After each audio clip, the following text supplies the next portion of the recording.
খুশিতে কান্না করতে চান তাহলে এই ভিডিওটা দেখে যান। আল্লাহ বলে, হে বান্দা, তুই যতই নামাজ পড় আমি কবুল করব না, তুই যত সেজদা কর আমি কবুল করব না।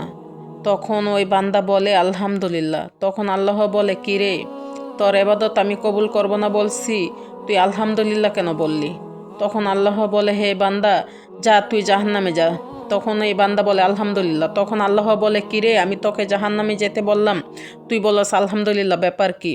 তখন ওই বান্দা বলে, আল্লাহ, জান্নাত আপনার, জাহান্নামও আপনার। এখন আপনি যেটাই দিয়েছেন সেটার জন্য আপনি শুকরিয়া আদায় করেছি, আলহামদুলিল্লাহ। তখন আল্লাহ বলেন, বান্দা, তুই কি জানোস না জাহান্নামের আগুন কতটা কষ্টকর? সেখানে তুই কষ্ট পাবি, তুই অনেক কষ্ট পাবি। তখন বান্দা বলে, আল্লাহ, যেখানে আপনি আছেন সেখানে যদি আমি কষ্ট পাই তাহলে কেমন দেখা যায়? আমি জানি মায়ের কোল থেকে যদি সন্তান কোনো জায়গায় পড়ে যায় তখন মা যেভাবে কষ্ট পা, আপনি তো আমার রব, জানি আমি জাহান্নামে পড়ার সাথে সাথে আপনি কষ্ট পাবেন। আপনার নামে না রহমান আছে, আপনার নামে না রাহিম আছে? আপনার কি দয়াবান, আপনি কি সুবহান।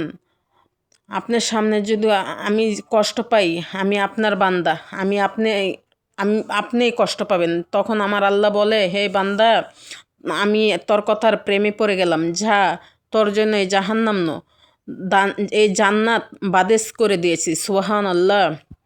দেখেন আমার আল্লাহ কত দয়াবান, আমার আল্লাহ কতই আমাদেরকে ভালোবাসে। আল্লাহ আকবার, ইয়া রব, জানি আপনি হাসরের ময়দানে নাজাতের ফয়সালা করবেন আমাদের জন্য।